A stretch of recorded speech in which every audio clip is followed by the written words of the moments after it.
नमस्ते। मैं हेमा चोपड़ा आज की प्रेरक कहानी लेकर। एक राजा था, उसके पास एक हाथी था। राजा उस हाथी से बहुत प्यार करता था। वह हाथी समस्त प्रजा का भी प्रिय था।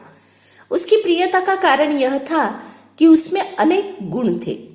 वह बुद्धिमान था, स्वामी भक्त था। अपने जीवन में अनेक पराक्रमों से उसने बहुत नाम और यश कमाया था। भयंकर युद्धों में अपनी वीरता दिखाकर उसने राजा को विजयी बनाया था।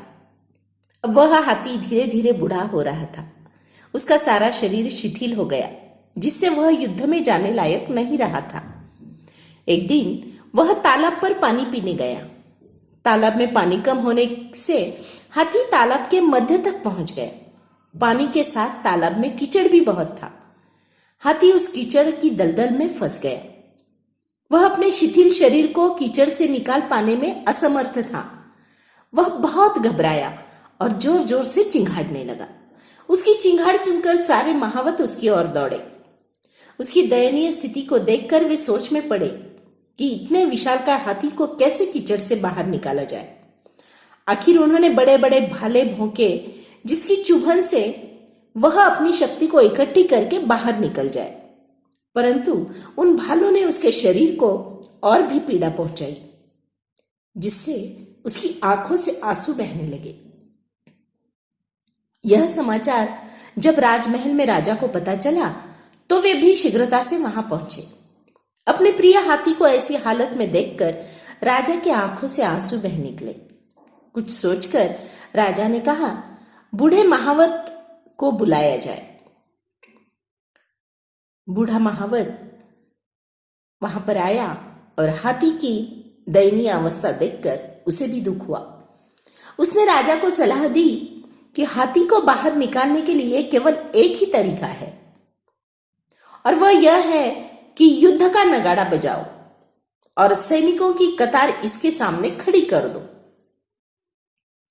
राजा ने तत्क्षण आदेश दिया कि युद्ध का नगाड़ा बजाया जाए और सैनिकों को अस्त्र शस्त्र के साथ सुसज्जित किया जाए। कुछ ही घंटों में सारी तैयारियां हो गई। जैसे ही नगाड़ा बजा और सैनिकों की लंबी कतार देखी, हाथी के शरीर में अचानक से हलचल होने लगी और वह एक ही छलांग में बाहर आ गया। नगाड़े की आवाज ने उसके सुप्त मनोबल को जगा दिया। युद्ध के बाजे बजे और वह ठहरा रह जाए, ऐसा कभी नहीं हुआ था। रणभेरी की आवाज ने उसे भुला दिया कि वह बूढ़ा है, कमजोर है और कीचड़ में फंसा हुआ है। तो दोस्तों, जीवन में मनोबल ही सर्वश्रेष्ठ है। जिसका मनोबल जागृत हो गया, उसको दुनिया की कोई भी शक्ति रोक नहीं सकती। जो मन से कमजोर है, वह किसी भी क्षेत्र में सफल नहीं हो सकता। इसलिए हमें कभी भी अपने मनोबल को कमजोर पड़ने नहीं देना चाहिए। यद्यपि यह कहानी सभी लोगों पर लागू होती है, लेकिन विशेष रूप से आज के इस कोरोना के वातावरण में जीवन के किसी भी क्षेत्र में संघर्ष कर रहे लोगों पर भी लागू होती है और उन्हें प्रेरणा देती है कि किसी भी कठिन परिस्थिति में अपने आत्मविश्वास और मनोबल को कमजोर नहीं होना देना चाहिए। तो इस प्रकार यही कहूंगी कि अपना मनोबल उच्च अवस्था में रखें। अपने मनोबल के सहारे हम एक श्रेष्ठ जीवन यापन कर सकते हैं। धन्यवाद।